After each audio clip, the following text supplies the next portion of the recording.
women in gaming. While many people remember Gamergate and its impact, fewer are aware of its admittedly smaller but still notable successor, Comicsgate.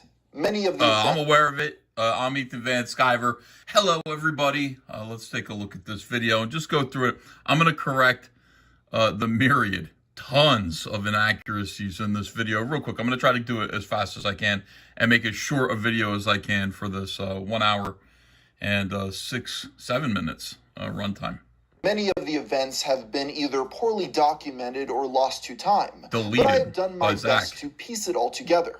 This is the insane story. You haven't. What you basically did was he followed the Wikipedia article on Comicsgate, which is put together by SJWs, and he clearly used Wikipedia as structure.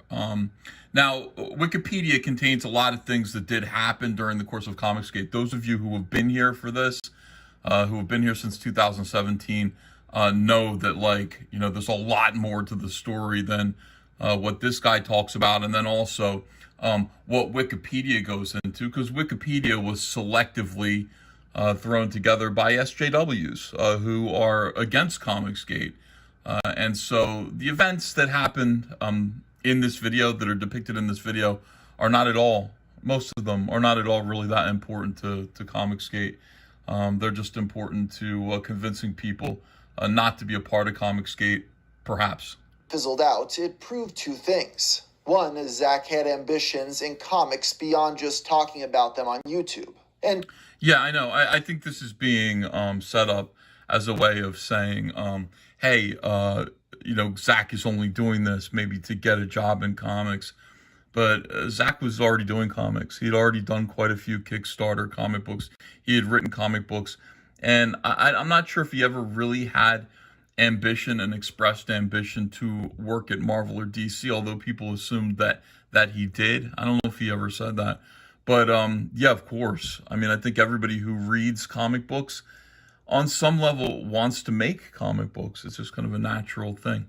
So I think it's weird. This guy's putting it this way, phrasing it this way, as a way of questioning Zach's motives. But I think his motives were entirely that of a fan when he did this channel.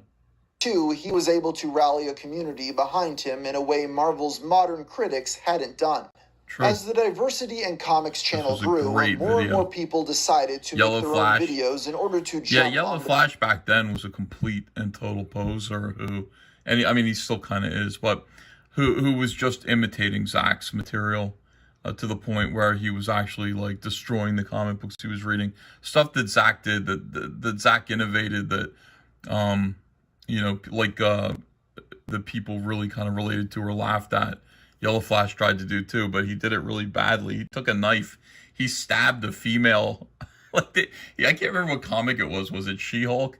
But there was a picture of a woman on the cover, and he took out a hunting knife and stabbed the comic book right where She-Hulk's chest was. And it was a little bit. It wasn't the visual message that I think people wanted to send, but it was funny. Bandwagon. While it's difficult to find exactly when the name was created, this was the time when Comicsgate truly began to form as a movement. Yeah, Comicsgate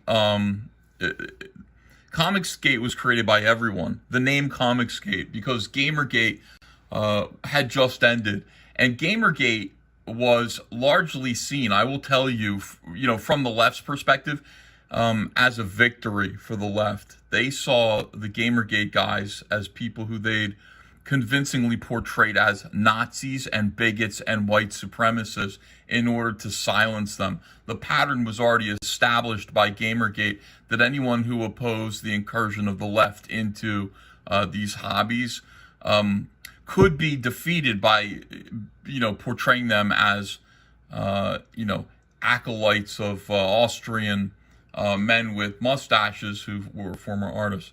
And this was definitely used in Comicsgate to silence me because, well, for various reasons. We'll get to that in a second.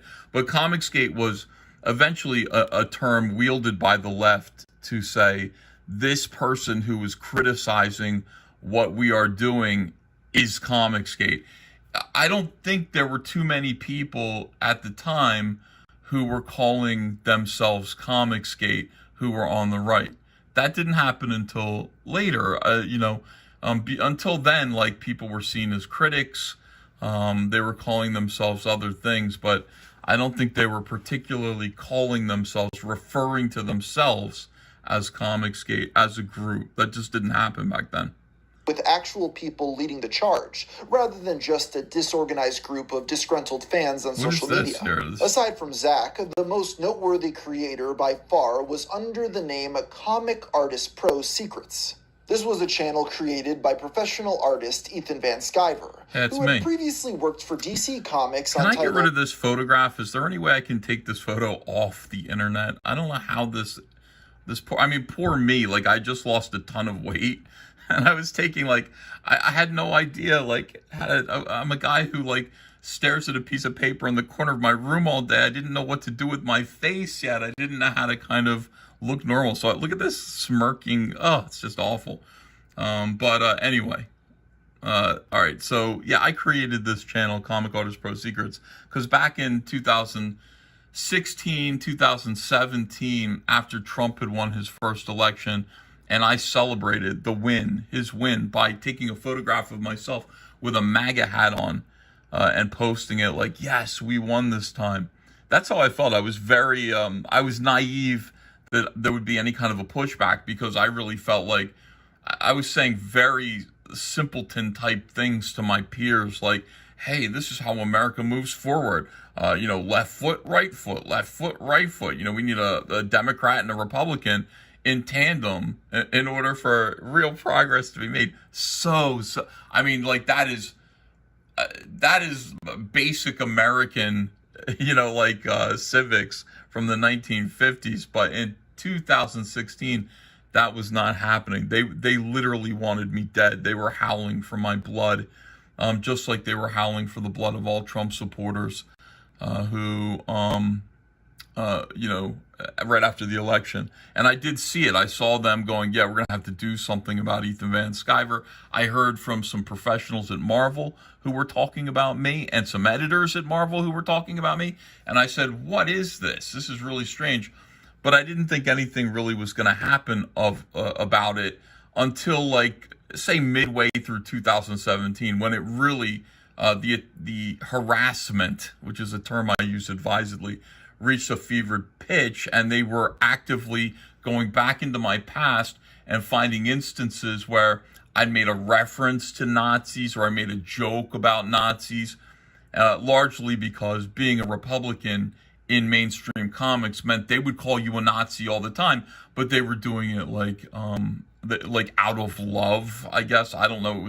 It was all in good humor to call you a Nazi. And so if you played along and went, oh yeah, look guys, I'm a Nazi, that's right. Then those instances were called back decades later to prove that you were a Nazi.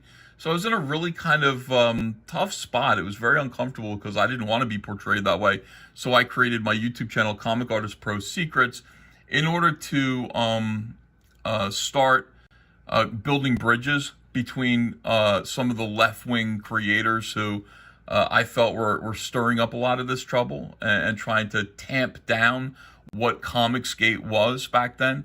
And even in my videos, you'll hear me talking about how Comicsgate doesn't need to be a thing that happens, because, we're all here for love of comics. So we can just end Comicsgate right here. This was before I was canceled. And I really didn't feel like I was ever going to be canceled and blacklisted. But I was very naive.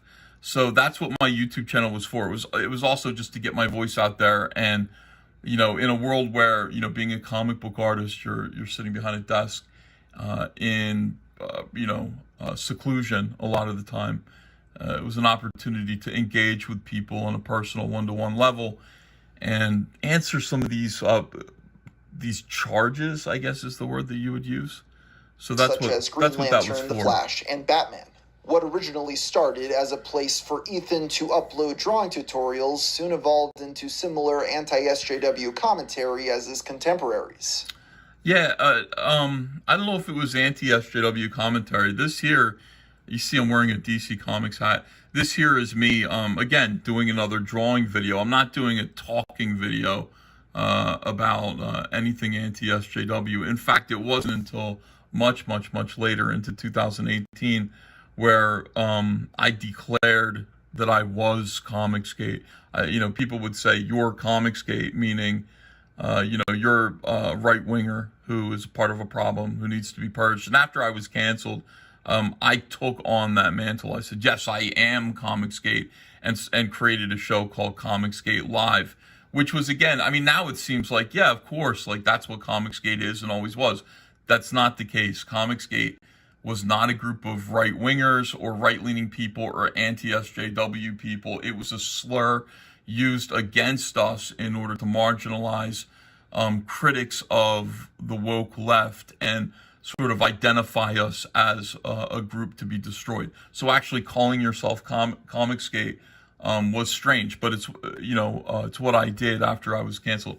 This is me doing another drawing tutorial, by the way, this video that you see my face here. I didn't like to show my face too much for, obvious reasons, but back to the video. And his hands-on experience working in the industry quickly made him one of the most sought-after voices. He even maintained his connections with his peers who disagreed with him politically during the beginning of his YouTube tenure. In November of 2017. By the way, this image here, which he uses for the, is this the image that he used for the thumbnail of this video? This is from like 2010. This is 15 years old. I think I was in Greece. I was in Athens doing a convention, I think, when this picture was taken. I think I could be wrong about that. I wasn't maintaining contact with it. We were still in contact. It was around November of 2017. I was an established and very well-known professional at DC Comics, and anyone that I talked to would be willing to come on the channel and talk to me back then, because the word hadn't gotten out yet that I'd been canceled. It wasn't until much later, like, around January or February of 2018, that I'd reach out to some people who I was friendly with and who were friends with me, writers and creators, and I'd invite them to come on the channel to be interviewed, because that's what my channel was supposed to be by that point. And by the way, my channel was always pretty much just about comics and about doing comics. It wasn't too, you'd have to look very carefully to see me speaking out against woke back then. It just wasn't what I was doing. I was talking about creating comics, my opinions about comic book movies, and then sometimes talking about the events, the fighting that was going on in comics and how it just wasn't necessary. The blacklist shouldn't be a thing, or wasn't a thing, or anything like that. So around January or February, I'm reaching out to people in mainstream comics and asking them to come on the show to be interviewed, like so many others had before, and they were scared to do so. They would politely decline. And that's when I knew things were getting weird. Van Sciver interviewed beloved and prolific writer Mark Waid, who was working for Marvel. Beloved and prolific writer Mark Waid. I mean, that's right there. Like, I watched this documentary and I was just like, this is mostly accurate, but yeah, as soon as we got to the beloved and prolific Mark Waid, that he would say that about this individual struck me as kind of strange. But okay, we'll go watch this little segment here, because I interviewed Mark at the time about the current state of the company. None of us, we're all working with the best of intentions. You don't have to like everything we do. You don't have to like anything some of us do. But and to be clear, again, the context of this video is I am still working for DC Comics, drawing a book called Hal Jordan and the Green Lantern Corps at the time that this interview is happening. Okay, so there you go.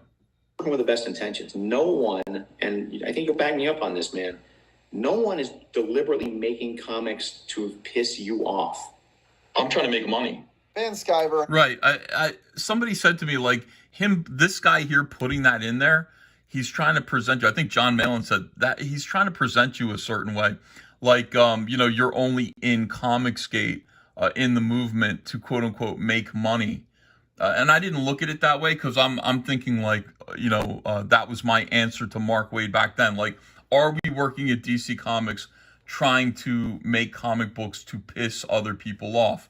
Now, I'm not sure what Mark Waid is doing. I think there were definitely instances back then where he was trying the comics that he was doing, like Strange Fruit, which successfully pissed off a whole bunch of black creators. I think there were a lot of instances where Mark Waid and people like him were trying to aggravate or antagonize people, but it wasn't often. Now me, I'm saying, look, I'm trying to make money.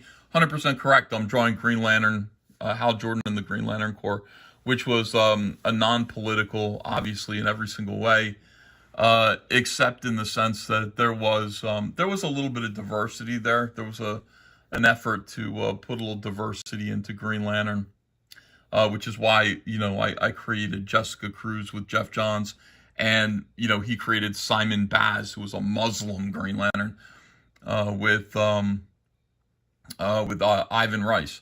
So, like me saying, yeah, listen, I'm not here to antagonize anybody or like make anybody angry or anything with my corporate DC comic book, Hal Jordan and the Green Lantern Corps. It's my job. I'm literally here to make money. But I feel like this guy put that in there in a way as a way to sort of suggest that I got involved in Comicsgate to make money, which is a completely illiterate interpretation and reading of what was going on back then.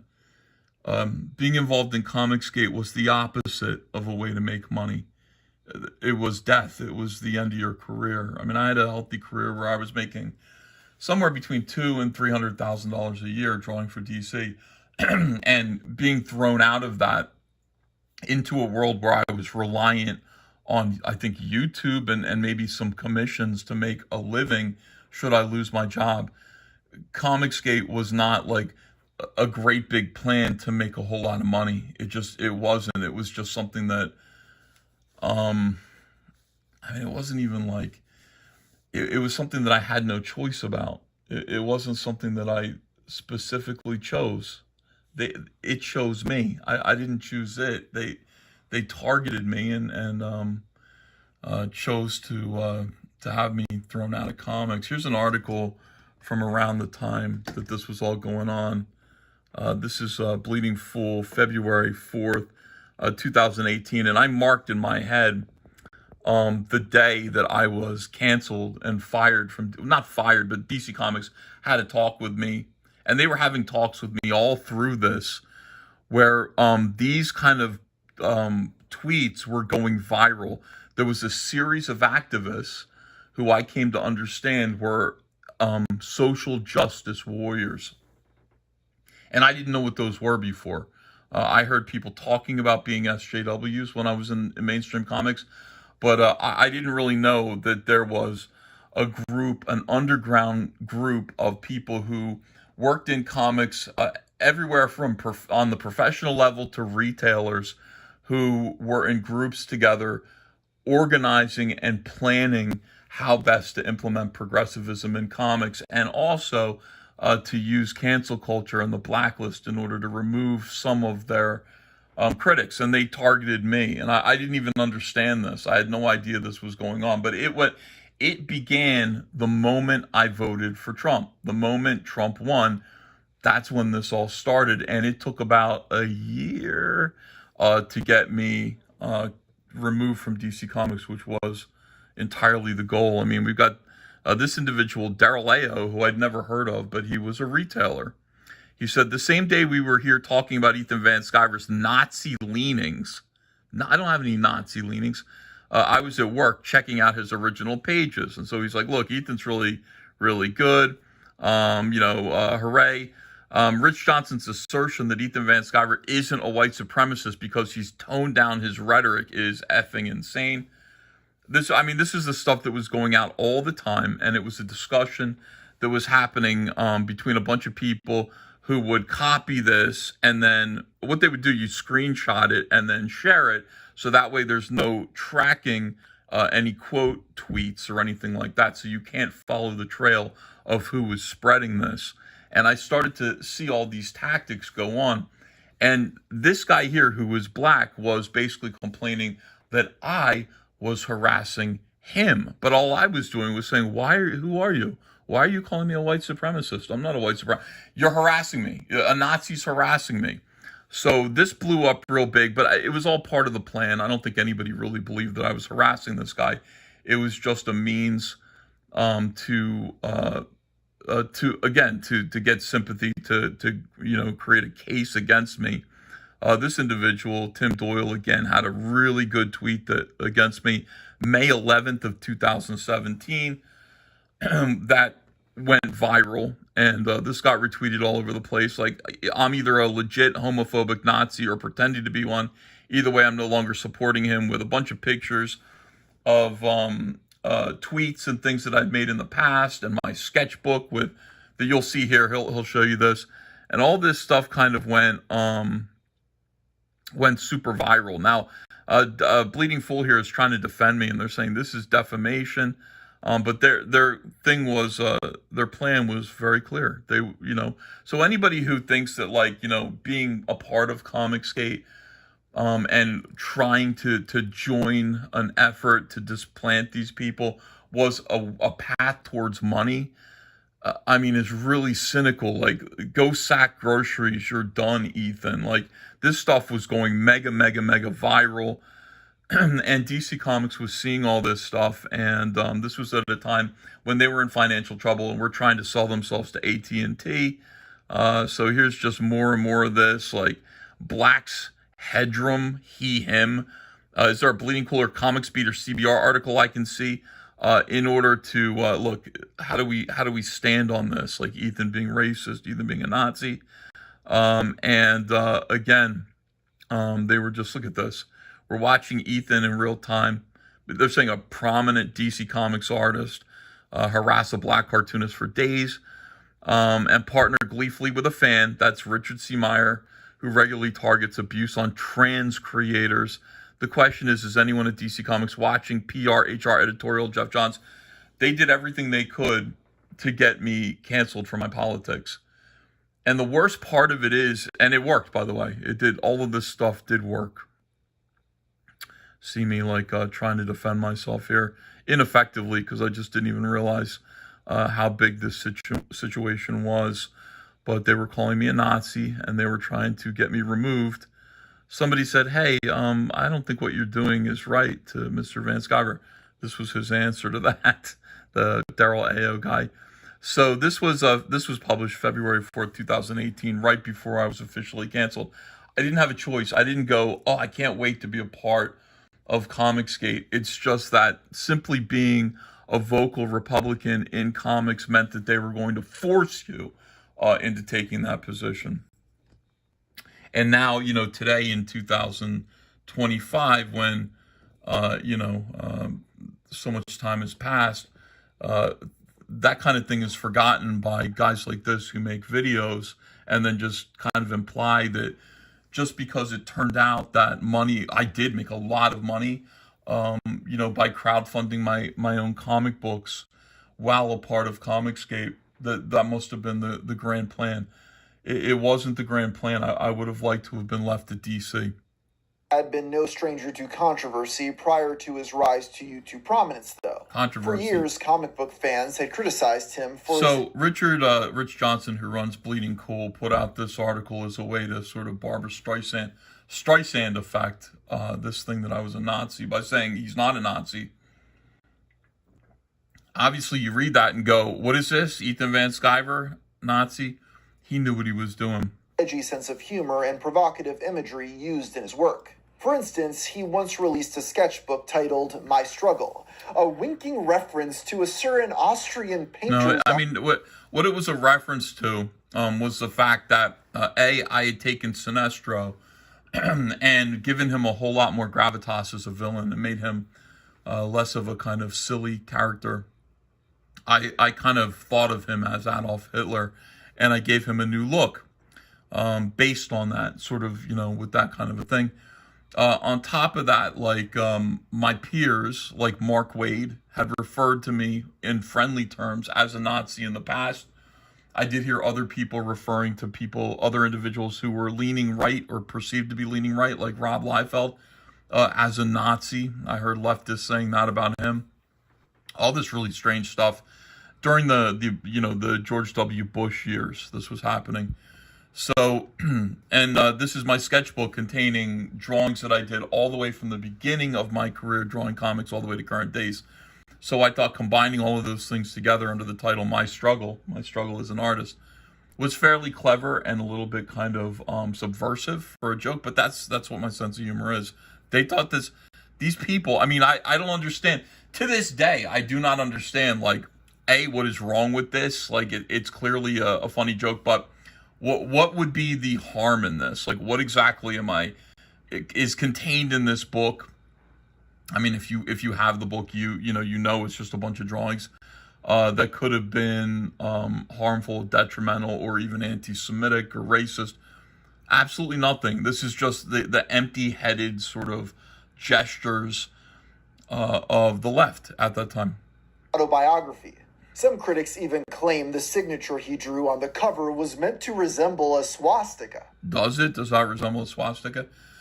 By the way, the guy who does this, who's doing this video, really makes no commentary about it. Like, it's clearly not meant to be a swastika at all. That's just the design of my signature that I've had since I was in the 6th grade. So, I mean, in the 6th grade, I had no political leanings at all. I don't even think I knew what a swastika was. But I designed this kind of logo because, excuse me, that's what other comic book artists were doing back then. You know, they were creating interesting looking signatures. With this controversial reputation, it should come as no surprise that things eventually... I mean, my controversial reputation is that I was a basic Republican. I mean, I couldn't have been more lukewarm, kind of Mitt Romney Republican back in those days. But to the people in the mainstream comic book industry, that meant I was akin to a Nazi. I mean, honestly, my opinions and views back then were so lukewarm. I thought politics were largely something to laugh about. I thought extremism was funny. But I didn't hold extremist views, and really there wasn't much that was controversial about anything that I did or said. My redesign of Sinestro was incredibly successful because, of course, it was, but I wasn't saying anything good about, the person who was sort of being referenced by Sinestro's overall at all. He was a villain. So... into real life.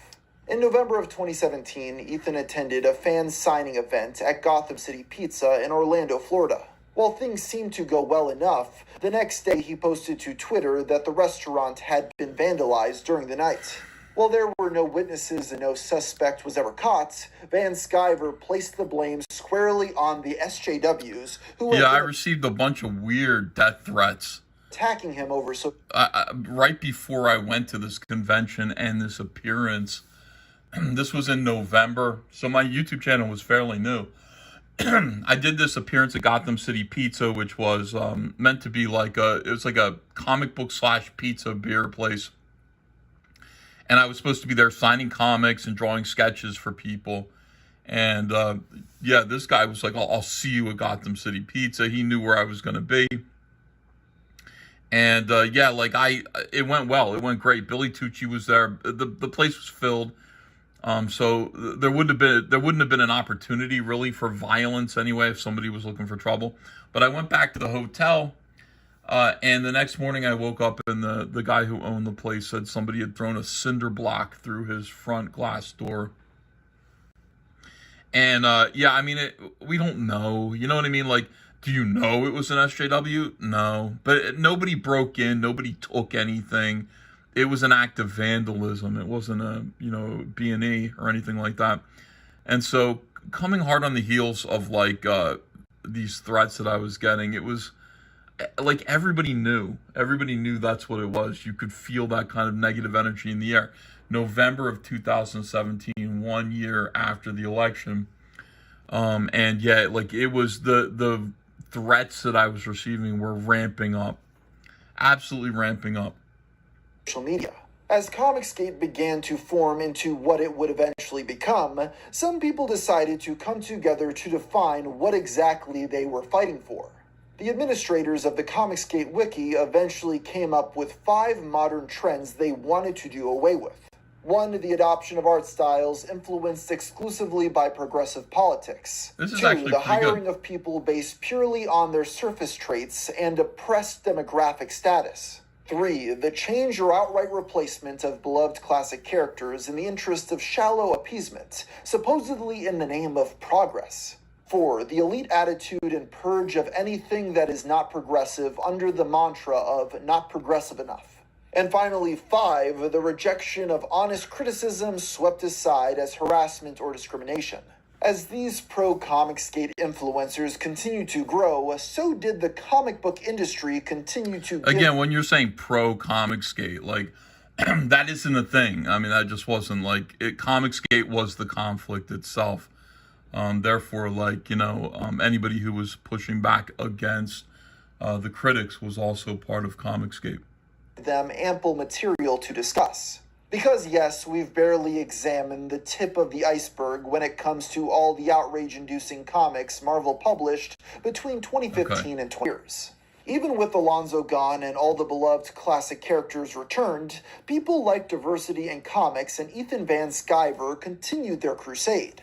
For them, just because one man had left Marvel, that didn't mean the perceived cancer was gone. Yeah, I mean, again, it's funny that the look where that looks like the little Austrian man here. I wasn't talking about comics back then. I felt like it wasn't my place to really go in too much on the comic book industry in terms of the work that they were producing. It still felt very taboo. I was talking almost entirely about Star Wars back then. Star Wars was a better way to discuss, for me as an outsider, somebody who doesn't work for Lucasfilm or Disney, is just merely a fan of Star Wars. It was a better way to discuss exactly what was happening in comic books without getting into the lives and careers of people that I actually knew. So, I mean, I did every now and then discuss what was going on in comic books, but my focus, if you'll remember back then, was on Star Wars. It made zero difference to me that Axel Alonso left. This guy's acting like Axel Alonso leaving changed everything. No, dude. The people... Axel Alonso was, he opened the door for a lot of SJWs, but Bendis did too. So did Warren Ellis. A whole lot of these guys opened the doors of the comic book industry wide for some of the most heinous individuals to work in comics and make detrimental changes to the comic book industry and make it a place that was politically toxic for those who were not on the radical left. So there was still definitely things to talk about for Zach and sometimes me. And those in the industry were growing more and more frustrated with the growth of Comicsgate. In August of 2018, a Twitter user posted a since-deleted clip of fan-favorite writer and artist... Yeah, I am too. I'm getting more and more frustrated with the growth of people criticizing me. You know, I mean, why is that even a point? I'm really getting frustrated with the fact that people are criticizing Comicsgate or criticizing the mainstream or whatever. It's like, so what, dude? Yeah, like, tough. Cook, who had passed away a couple years prior, speaking at a convention Now, this was a major league, what I came to understand as gay op. Like, this is a bunch of people in a whisper network working together with a plan to create a public event, a public skirmish, a squabble that would land squarely in my lap and then disrupt, what was going on with Comicsgate. It's meant to create a distraction. How we didn't enjoy established characters being turned gay to boost sales. This was used as proof that the departed creator would have been a supporter of Comicsgate. But when his widow Marcia saw this tweet, she disagreed. Hi guys, this is Darwin's wife, and I can guarantee he thought you Comicsgate idiots were a bunch of crybaby losers ruining comics. Because you are. Supporters of comic... Darwin died long before Comicsgate was even close to being an idea, but The fact is, like, yeah, he would have agreed with, and we know this because he said so. Like, he actually, was interviewed and he said a few things.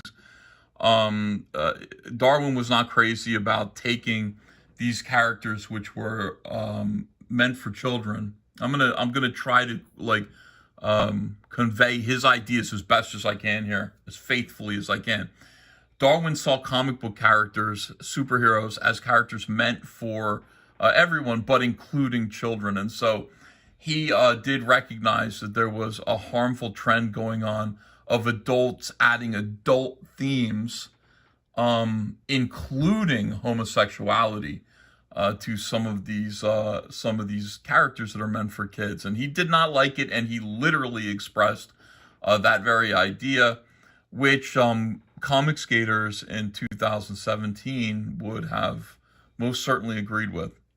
So does that make Darwin comic skate? Well, we don't know. We don't know where Darwin would have landed, but I mean, I knew Darwin. I would say that Darwin would probably have not spoken up in the way that some of his peers did, because he would have agreed with a lot of what Comicsgate was saying, but not all of it, and he would have thought the whole thing was silly. But he did. I mean, the fact of the matter is, he left behind an interview that people shared on Twitter, which looked like he would have disagreed with some of the changes that Axel Alonso was making at Marvel. So we took a beating for that. We took a beating for that right here.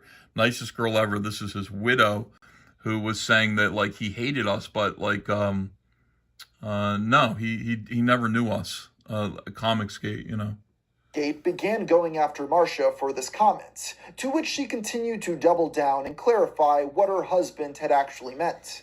Ethan Van Sciver soon stepped in, attempting to clear the air and not let the situation get out of control. I hate Twitter, Marcia. Everyone loved Darwin and likes to project themselves onto him now that he's gone. Now, when is this? So this is August of 2018. I've been canceled now for 6 months, roughly. I'm out of DC Comics entirely. They've told me they're not going to renew my contract. The implication is ever, even though Dan DiDio did say, come on back in June or something like that. I knew then that would be impossible, because this crazy whirlwind was happening. I would never be allowed back in peacefully. So this is me still very much a part of the comic book industry, trying to mollify Marcia Cook, who, to me, it seemed like maybe she was legitimately upset and just didn't understand what was going on here. And then it soon became clear to me what was actually going on. He's terribly missed by all. As for who he was and what he believed, stressful. Nobody knew him like you did. Very stressful. And nobody will truly know how he felt about things like you do, period. Marcia soon replied to Van Sciver, asking if he would tell people to apologize for harassing her. While he did do as she asked, it wasn't exact. No, I mean, Marcia said a bunch of things to me first. She was incredibly abusive to me, and I remember sitting there and just going and thinking Darwin, very spiritually, Darwin's looking down on this. I know he could not approve of what's going on. And I just said, I'm not gonna say anything. I'm not gonna be mean. I'm gonna be respectful of your widow and everything. And I was that tweet there was, I was just nope. I was just rolling over and showing my belly, just no. But she kept going and would not listen to what I was saying. And soon it became clear to me that this was, a gay op. This was a bunch of people trying to put me at odds publicly with the widow of a beloved, everyone loved Darwin, a deceased comic book legend. And so now Comicsgate must be the most evil thing in the world, because look, we're fighting with a widow. It's even it just gives me goosebumps just thinking about that now, how awful a situation that was. And they did that to me deliberately when I'm already basically I've been cut off at the knees. I'm already having a tough time feeding my family, and I finally managed to get a crowdfund together, and it looks like we might be okay. And here they go, man. They just will not stop, and they're putting me in the worst PR positions ever. And I'm trying to manage it. I'm trying to navigate it.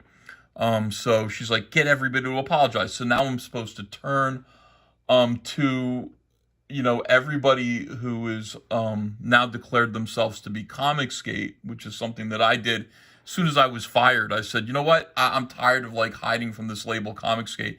I am Comicsgate. I am whatever you want to call me. That's what I am, and I'm fighting back now. That's how Comicsgate kind of became something associated with me and actual people who were proud of it. So anyway, now I'm being told either turn against everybody who's on your side fighting this fight against the evil people who are pushing you into this situation against, Darwin's widow, either denounce them or, basically the strategy of all these people is always to isolate you. It's always to isolate you and put you on an island. That's what SJWs want to do. They want to get you alone. They see you, they point at you, they say you're somebody who is, going against our narrative. We're going to try to isolate you and put you on an island and then possibly get you to kill yourself. That's the ultimate goal. This is what they ended up doing to Ed Piskor. By the way, this guy blames me for Ed Piskor too, which was absolutely mind-blowing. But that's what they were trying to do to me. And I'm supposed to go back, look over my shoulder and tell everybody who's being insulted, viciously insulted by Marcia Cook, to shut up and leave her alone, when I know she's it's her language, it's what she's saying that's outraging all of these anonymous people who never knew Darwin Cook. They didn't know him. They don't owe him or her anything. And she's insulting them. She's calling them all kinds of vulgar names. So they're angry at her, and I'm supposed to tell them to stop it, while also mollifying her. And I don't think she can be mollified because I think she knows what she's doing, and she's being, manipulated, and she's in in this with some other people who are trying to put me in this position. So this is what I ended up saying. This guy's smirking. What she had meant. Yes, SJWs in comics apologized to Marcia Cook for cynically using her as a shield to attack Comicsgate and for lying to her. This prompted a number of industry creatives to tweet in support of Marcia, denouncing Comicsgate and everything it stood for. And this is how they reacted. And this is how you know. I mean, it was just they were sitting there going, yeah, we got him now. And I was supposed to, to react to that in some sort of way that would have defeated me ultimately. And I turned it around on them. So now all of these SJW comic book pros are all going to get together in unison and denounce Comicsgate. For what? I mean, these are essentially just fans who are unhappy with the fact that progressivism is being jammed into their comic books. And so now those very same pros are turning against those fans. And presumably me, although I don't care, I don't care what they put in their comic books. See, this is the difference between me as a pro and the customers, the people who were buying comic books. I made comic books. I got comic books for free. I never valued any of these books that were being put out by my peers because I watched them being made. It's like somebody who watches the sausage get made, also making that their dinner. I'm not interested in reading any of these books by any of these people, barring a select few. So I don't really care what they put in their books, but the fans do. The fans absolutely do. My concern that is different from theirs, my concern was always that comic book professionals and artists should be allowed to work in the mainstream and make comic books regardless of what their politics are. There shouldn't even be a political test for being able to make comic books. Now, this is a point of view which not everybody can relate to. We're talking about the masses of comic book fans versus the small few people who are professionals or made their living in comics. And our interests converge, but they're not the same. So, my version of Comicsgate and what I was doing was pretty much about putting my fellow comic book professionals to work so that they could continue to make a living making comics. Whereas somebody like Richard C. Meyer, your boy Zach, was fighting on behalf of the fans. And it was a pretty good partnership in that sense. We had both sides of the aisle covered there. Previously been behind the female Wolverine reboot, tweeted the phrase, "I believe comics are for everyone." It's ridiculous. There is no excuse for harassment. There is no place for homophobia, transphobia, racism, or misogyny in comics criticism. These words ended up being...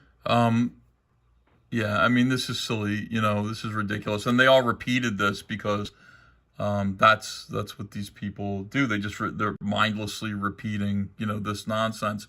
You're antagonizing the fans. You're deliberately antagonizing the fans at this point. Now, we are 1 year later after that Mark Waid interview, and now the war has gone bloody. It's, they are making comic books deliberately now to antagonize and irritate the fans. A year before, maybe they were just trying to subtly, socially engineer the comic book reading audience. But by now, no, they hate the fans that are criticizing, and they're deliberately doing things to antagonize them. Ringleaders decided to leverage their ever-expanding audience to increase their ambitions. They wouldn't just be talking about comic books anymore. They would start making their own. In June, Ethan Van Sciver announced that he was quitting DC Comics and launched an Indiegogo campaign to fund a... I was kicked out of DC Comics. I announced that I was leaving because I did not want to give them a scalp. I didn't want to let them know that they had won.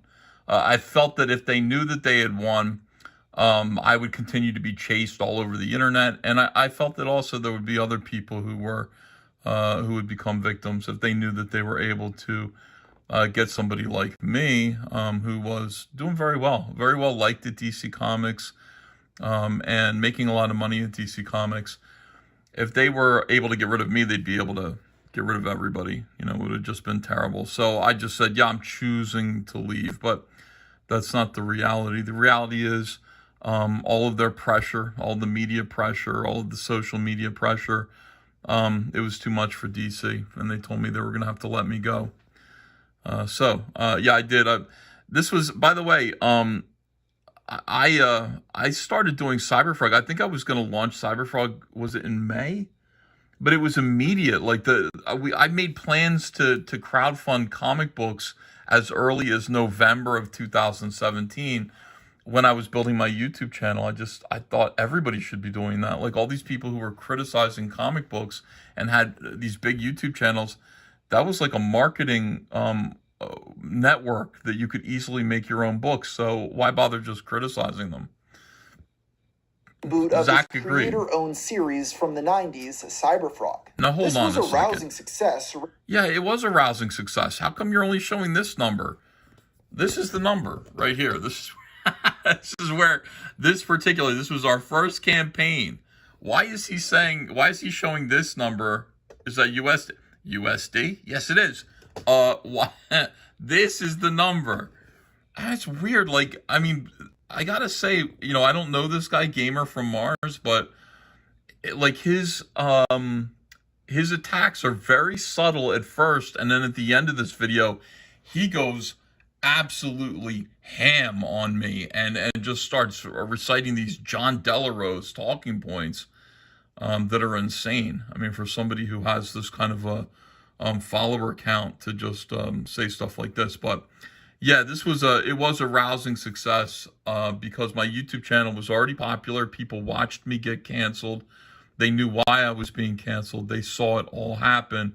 And so the idea of being able to do comic books independently of DC for me was something that was not a matter of just rubbing my hands together and saying, what can we make of this? It was a matter of survival. I had only done comics my entire life. So what was I going to do? Was I going to let these activists take control of my ability to be creative?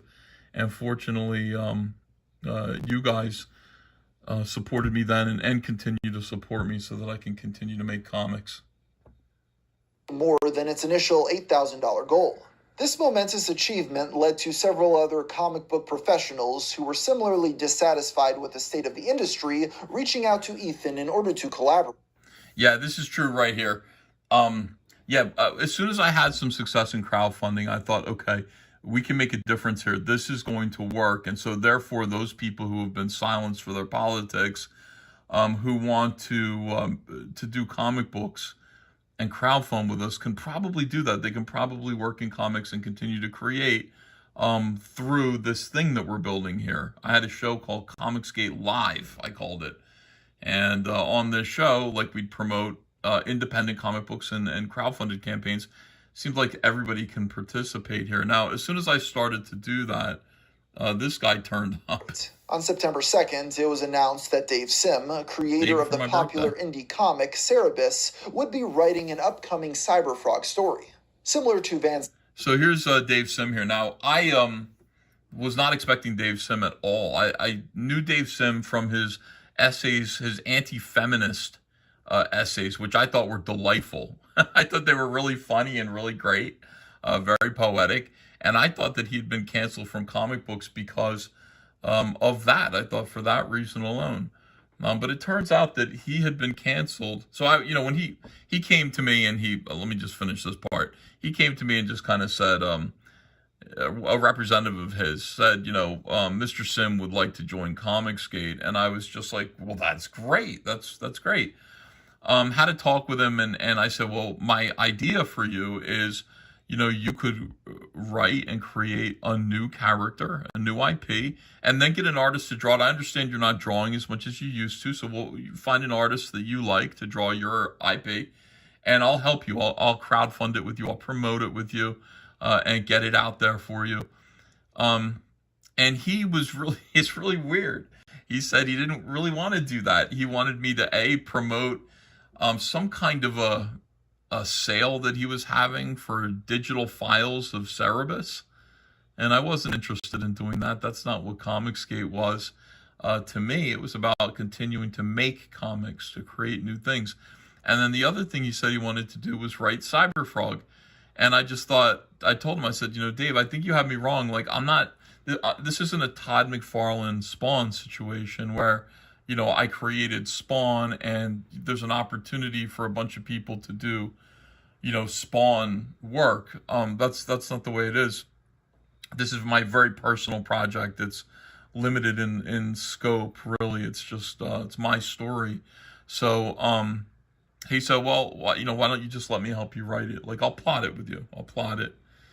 And I kind of said, wasn't happy about it. Wasn't really excited about I was excited about Dave Sim, getting to work with Dave Sim and learning from him. But the idea of somebody else kind of interfering with my story didn't appeal to me. But at the same time, I was a newbie writer. I hadn't done too much writing for DC. And so this was an opportunity to work with one of the greats, a master in his field, somebody who I believed was respected, but he had a reputation of being like a crazy right-winger. But they say the same thing about me, so maybe that's incorrect. So then this happened. Skyver, Sim was also a very controversial figure in the world of comics, with his hardline stance against feminism earning him scorn from peers. That's what I liked. This, of course, only made him more appealing to supporters of Comicsgate, yes. And they largely ignored any outcry against his hiring. But there was one criticism they couldn't turn a blind eye to. Right. Later in 2018, Van Sciver published a video decrying gay shipping culture in the Star Wars fandom in which he likened it to grooming. This caught the attention of Twitter user Ren Famous, who accused the comic book creator of hypocrisy. She posted a screenshot of Dave Sim admitting to having sex with a 21-year-old girl who he had originally met when she was just 14. Detractors argue that if... I can't catch a break. I swear to God, it was always something. It was always something. So I've decided, look, your trouble with the feminists, I'm in for that. And then it's like the grooming thing with the 14-year-old. Oh, I don't want that, like, associated with Cyberfrog. I'm sorry. And it's just an interesting thing because it was a learning experience because, as I kind of developed a little bit more as these things were happening to me, it's like this was God basically saying, like, Yeah, just kind of the same way that like you don't want that associated with your IP. Maybe DC Comics doesn't want and Trump supporters associated with their IPs. And I mean, believe me, that bit of that revelation occurred to me, you know what I mean? But at the same time, I just thought, no, wait a second. Voting for Trump and being MAGA, being Republican is not a bad thing. It's the idea that it's being presented or demonized by these people as being something that's corrupt or evil or wrong is a problem. I think that, grooming, children is a problem. And by the way, some other comic skaters reached out to Dave Sim just to get his take on this, and he confirmed it. Like, he just was very forthrightly explained what happened, and it was just too much for me. So I had to, unfortunately, but I'm glad I knew before I actually worked with him. I had to let him go. And simply drawing two fictional characters in a homosexual relationship qualified as child grooming, surely this did as well. Ethan, for his part, initially downplayed the seriousness of Sim's admission, comparing it to the age gap of Elvis and Priscilla Presley. I didn't downplay it. I wasn't downplaying it. I obviously thought it was very serious. This is me just making a kind of an observation, a humorous observation, but no, I was not approving of. And by the way, like everything that you say gets taken seriously on the internet. It doesn't really matter. But it was funny to me that I was just like, yeah, the idea that like you meet a woman at the age of 14 when you're in your maybe 30s or 20s, and then you wait for her until she's legal age and you're talking to her. That's exactly what happened with Elvis and Priscilla. I'm not saying that I admire Elvis for doing that at all. I'm just saying that's interesting that it's the same thing. Obviously, it was wrong when he did it. It's definitely wrong when Dave Sim did it. But this is like, he approved of it. Because I love Elvis. I do. But yeah, Elvis was a hillbilly and sorry. Elvis, might have, Elvis might not have been as refined and thoughtful and controlled in his appetites as maybe other people. So I still look at this and they were like outraged that I said this, but it's a historical fact. I don't know. All right. A famous couple known to have a very functional relationship. They did not have a functional relationship. They did not. He married her and he cheated on her every single day of his life. And then he divorced her within like, handful of years. It was not a functional relationship. You probably don't even like Elvis, so you don't really know, but no, it was not a functional relationship at all. To concede and announce that Sim had been removed from the project. Yeah. But Ethan was far from the only person disgruntled with the industry who was making his own comic. In fact, it was also during this time that he started Comicsgate Live, a series of streams which provided a platform for independent creators to promote their own projects.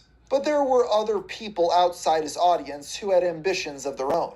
In September, a creator known as Vox Day, who was also very vocal in the surrounding conversation and had already been releasing his own works for some time, announced a new publishing imprint with a name that caused a great deal of backlash: Comicsgate. Yeah. People were outraged that someone would take the name of a communal movement and turn it into a personal brand. Yeah, I know what he's trying to say here. He's trying to redirect this at me because I had to do that. How could you take the name of a communal movement and take it as a personal brand? What actually happened here was this is precisely what Vox Day was trying to do. And he was going to trademark Comicsgate. And everybody who was a part of the movement that we called Comicsgate in private and I don't know, in public, panicked. They did not want to be associated. They did not want to be associated with Teddy Spaghetti, Vox Day here. They just didn't want to. They found his politics to be very extreme and possibly what everybody else, what the SJWs were accusing us of being. Like, that's what Vox Day actually was.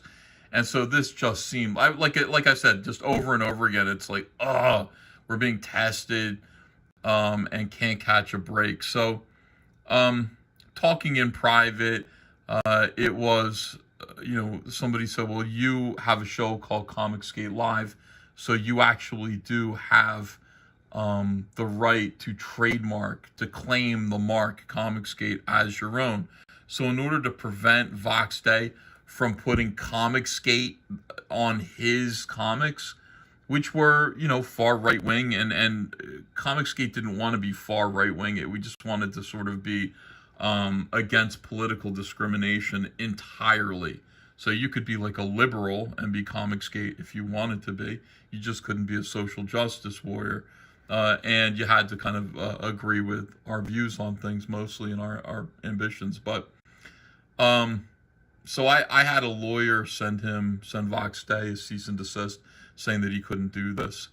Obviously all of these things are just endless traps. I didn't want to do this. I didn't want to have to fight to own the Comicsgate trademark, but the other option would be to let Vox Day have it, or other individuals later on who tried the same trick. And since I did have some sort of a claim to it, I protected it as best as I could from those people so that everybody could use it, but I would be able to say to individuals who clearly did not hold our values, the larger group's values, that no. And Vox Day would have been okay to just, nowadays it'd be okay if you wanted to put out something called Comicsgate, it'd be okay. But there are other individuals who were seriously hated Comicsgate, who wanted to trademark it so that they could destroy it. And yeah, I was always the person who was told to step up. I had the most money that was given to me by the community. I had to take the responsibility. It's not fun. I mean, none of this is fun. It's not like I was looking forward to any of this. This sucked. Vox Day didn't seem to think he had done anything wrong, though, as he expressed in an interview with Bounding Into Comics when they asked him if he saw his new imprint as associated with the movement. It depends upon who you mean by Comicsgate. If you mean rejecting the core 5 points, then we are very clearly Comicsgate. If you mean something that is SJW inclusive, intrinsically opposed to identity politics, and owned by Ethan Van Sciver, then we very clearly are not. This represented a small but growing distaste for the trend Ethan Van Sciver had started off using Comicsgate to fund personal projects. Although for the time being, Vox Day's opinions remained fairly niche as the larger conversation was overtaken by another comic being created by a friend of Ethan's. The creator of Diversity in Comics, Richard... Yeah, this is all out of order. His comic book came first, his campaign. Yeah, I recognize that. There were people who are like, you're trying to take the movement. I mean, I don't feel like I had a choice. I mean, I had the most people who were, we had a big DM thread with a lot of people who were a mixture of creative people and the voices on YouTube that represented Comicsgate. And these decisions were all kind of discussed with all of them, if my memory serves me. But yeah, there would be people who would be dissatisfied that it was me that was protecting the word Comicsgate. But I mean, I really feel it's 2025 right now. It's 7 years later, and Comicsgate is still a thing. There are still people.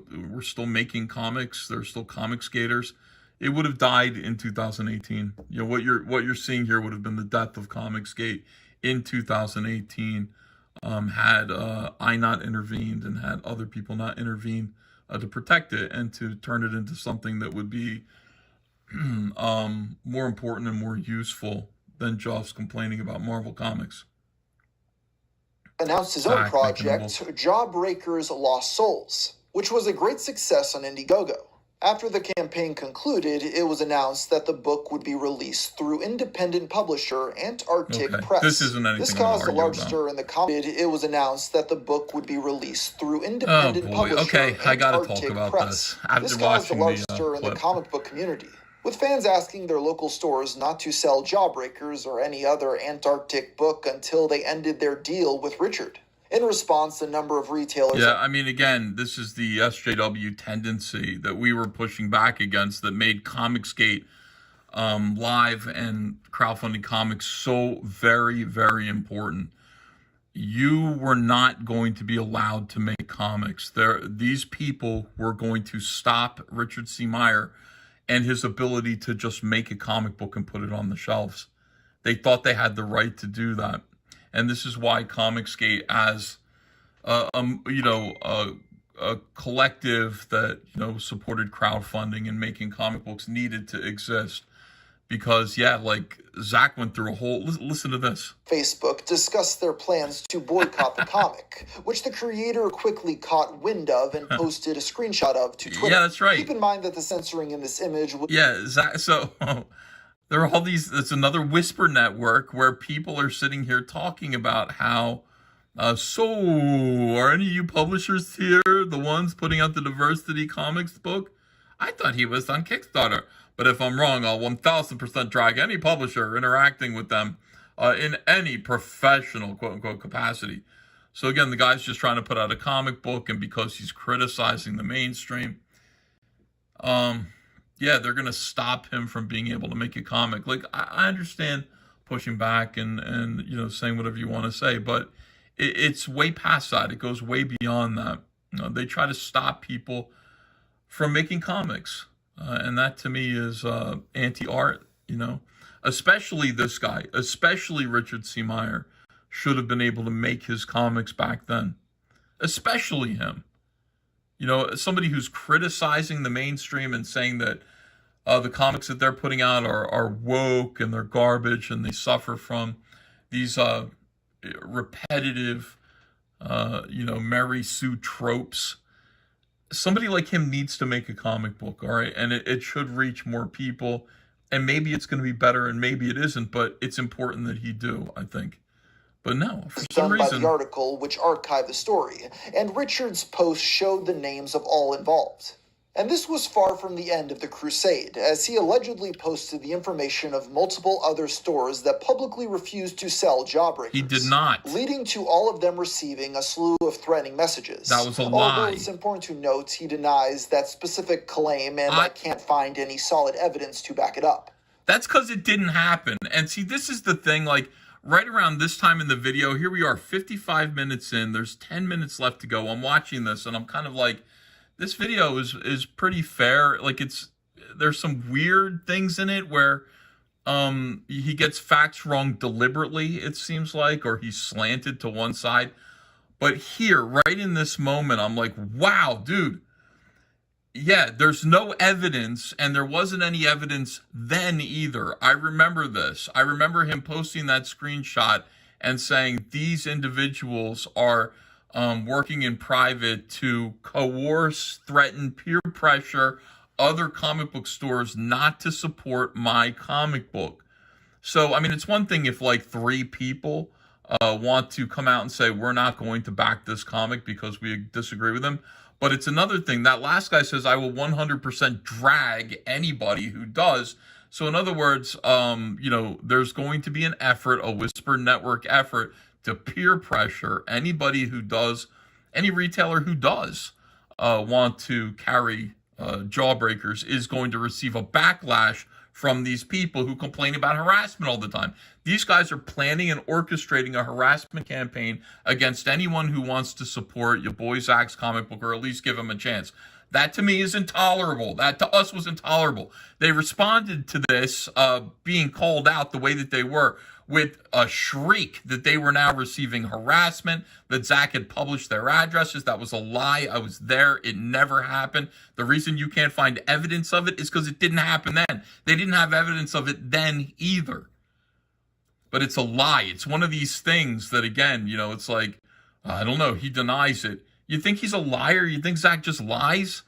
I mean, again, it didn't happen. There was no addresses. There was no harassment that these people received.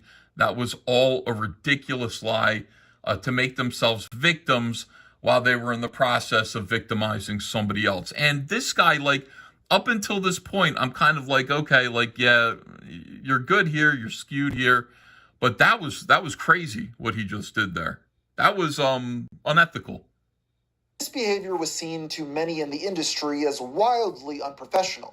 This was what prompted Mark Wade to enter the picture, posting on Facebook that he was attempting to get in contact with Antarctic Press to sternly discuss the situation. It wasn't long before Antarctic was forced to make a statement announcing that they would no longer be publishing Jawbreakers. That's right. People who supported the campaign on Indiegogo were furious, looking every which way for someone to pin the blame on. The obvious choice was Mark Wade. They were not looking every which way for somebody to pin the blame on. It was clear, and everybody knew at the time, that Mark Wade had put in a personal phone call with Ben Dunn and Ben Dunn's brother of Antarctic Press, and had basically told them that if they published your boy Zach's Jawbreakers Lost Souls, Mark Wade was no longer going to be able to hold back the, quote, hounds of hell from destroying their company. It was a clear, coercive threat that Mark Wade was making there. It's not as though everybody was looking for a scapegoat for the fact that Antarctic Press backed down. This is so dishonest here. This is unbelievably dishonest. We knew who it was. Mark Wade admitted that it was him. Ben Dunn and Antarctic Press admitted that it was Mark Wade. Richard C. Meyer knew it was Mark Wade. Everybody knew it was Mark Wade, and that's why Mark Wade received the blame. He had made such a large public statement about speaking to the publisher, and Richard was happy to feed into that fervor. He wasn't happy, he was angry. By Mark Wade yesterday was far beyond the realm of decency. Intimidation, threats, coercion against the publisher, a medical professional, and a good man brought to his ragged edge in just 2 days from the pressure. Disgusting. What was his evidence for this supposed vicious intimidation, you might ask? Ben Dunn and his brother told him. This next thing about Marvel Comics is what would be known as a red herring here. All right. A screenshot of a second-hand retelling of a post from 4chan about how Wade had apparently used Marvel's name to lord power over Antarctic Press, prompting the indie publisher to threaten legal action against the comics juggernaut. Even the writer of this accusation told... That had very little to do with what actually happened there. It wasn't that Mark Wade threatened them with Marvel Comics or anything like that. It was that Mark Wade said that there would be serious trouble for Antarctic Press, that he was, quote-unquote, holding back, I remember this, very colorful, the hounds of hell, and that Antarctic Press would effectively suffer consequences being canceled. I mean, anyone's imagination could kind of run wild from what Mark Wade was saying and decide for themselves what might happen there. It had nothing to do with Marvel Comics at all. That might have been a side quest. That might have been a side quest for, like, internet discussion, but it was not the main quest. It was not the reason why any of this happened. This is crazy, dude. Like, I honestly... At this point in the video, like, this guy goes off the rails, and it just becomes very dishonest. To take it with a grain of salt, and Antarctic quickly stepped in to clarify that their communication with Wade had been cordial and legal action was never considered. But even so, 100%. The war between Richard and Wade had officially begun. On September 19th, 2018, Diversity in Comic filed a lawsuit against Mark Wade for tortious interference with contract and defamation. He doubled down on the accusation that Wade had threatened Antarctic... Now, this was important right here. This was the YouTuber version of Comicsgate, and also the professional Comicsgate, getting together. I think everybody agreed that this was intolerable. The idea that a comic book professional with power like Mark Wade could step in and intervene and make a small press publisher feel like it would not be in their best interest to publish a comic book by one of their critics, by one of his critics. That was intolerable, and it was, the fact that it worked was tortious interference. And so we got together and we funded this. We funded this lawsuit. Zach said he wanted to do it at the time.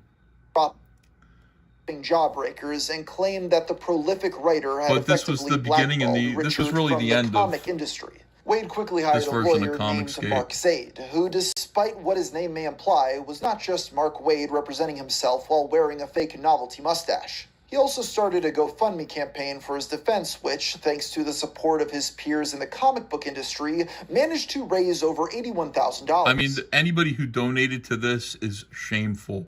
And the fact that people like Neil Gaiman and so many others, big comic book names, would donate to the legal defense of Mark Waid, whose case was entirely about defending himself from preventing somebody from being able to make a comic book.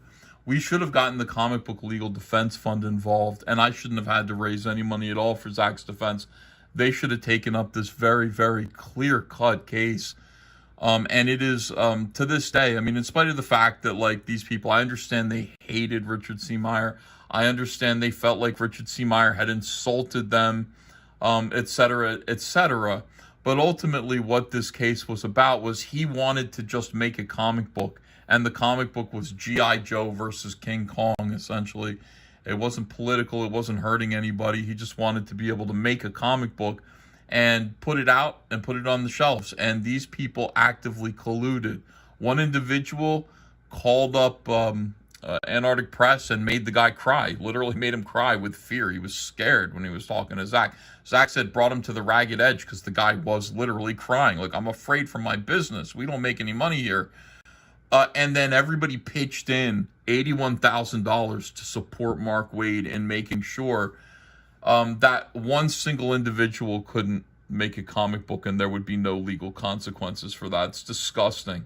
It's absolutely disgusting. The state of the comic book industry in 2018, we had a big fight ahead of us because of this, and everybody was ready to go. We were ready to fight it. In response, Ethan Van Sciver decided to launch a rival GoFundMe on Richard's behalf, collecting $146,000. Thank you, everyone. The description of this campaign showed just how much Ethan's opinion of Mark had changed since they talked on a live stream only a year prior.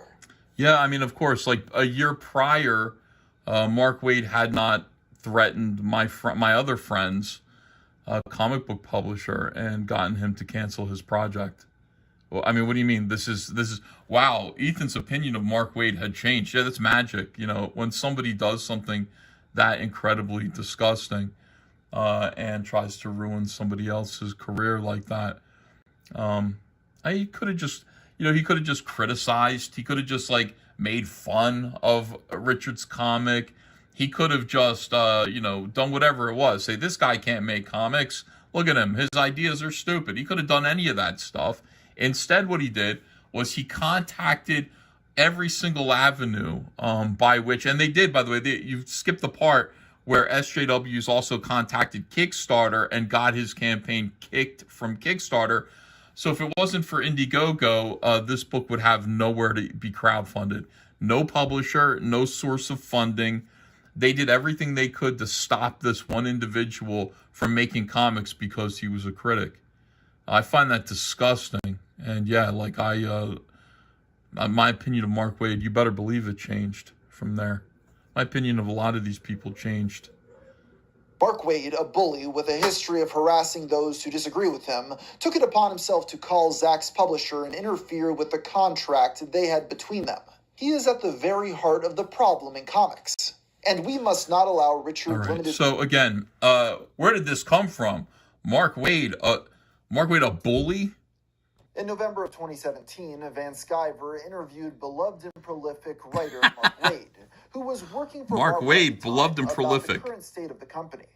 None of us, we're all working with the best of intentions. You don't have to like everything we do. You don't have to like anything some of us do. But everybody's working with the best intentions. No one, and I think you'll back me up on this, man, no one is deliberately making comics to piss you off. That's funny. Like, yeah, so after this interview, and it was great. It was a live stream interview, and the chat was filled with people, and it went great. But Mark soon became aware that there was somebody in the chat. This is Mark. Look how reasonable, beloved professional Mark Waid. Mark soon became aware that there was someone in the chat who had named himself Mark Waid and was kind of goofing on Mark Waid during the interview. So he heard about this, and I got this email from him. I received this email from Mark, beloved professional Mark Waid, who wouldn't do nothing, guys. Mark Wade wouldn't do nothing. We just chose, for some reason, we just selected Mark Wade and he's a reasonable guy. We just selected our outrage and aimed it at him. Look at this. Effing fix this, he said. Go to Facebook now. He's commanding me. Then go to YouTube. Effing fix this, Ethan. Do a video to your rat F followers that makes it clear to them that this will not be tolerated on your channel. Now, he commands me. What he's saying I should not tolerate is somebody in the chat. We had 900 people watching. One of them had changed their screen name to Mark Wade. This will not be tolerated, everyone. He says, I can't effing believe I fell into this trap, man.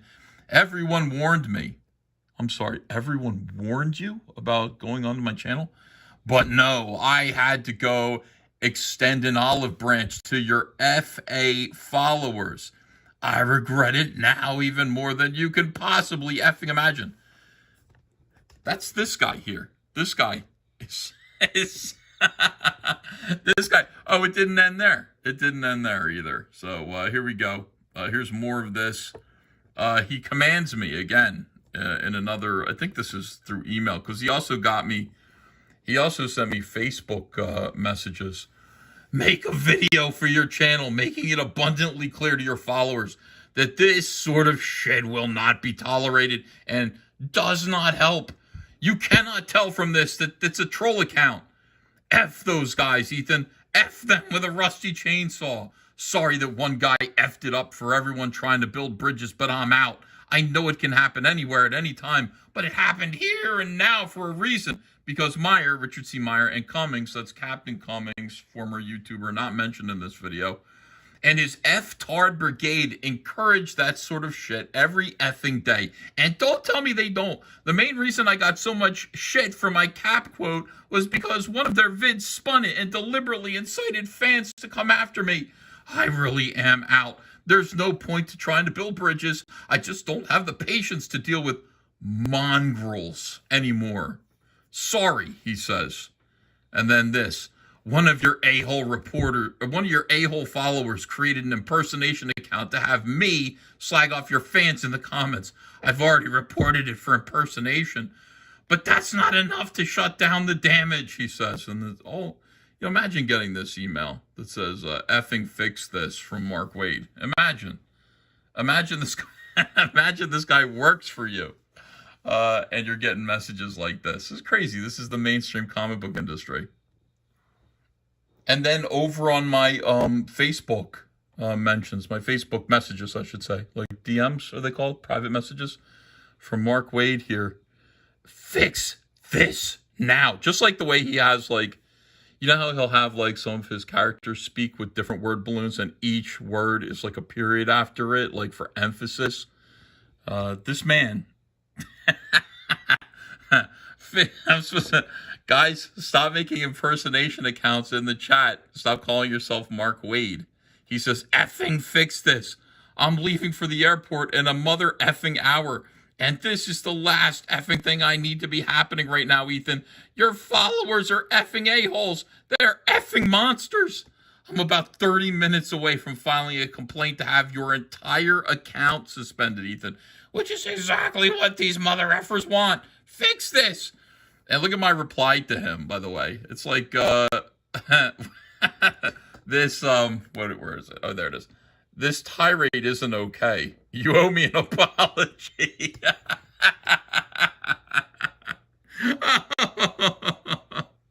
Oh, gamer from Mars. Oh, boy, buddy.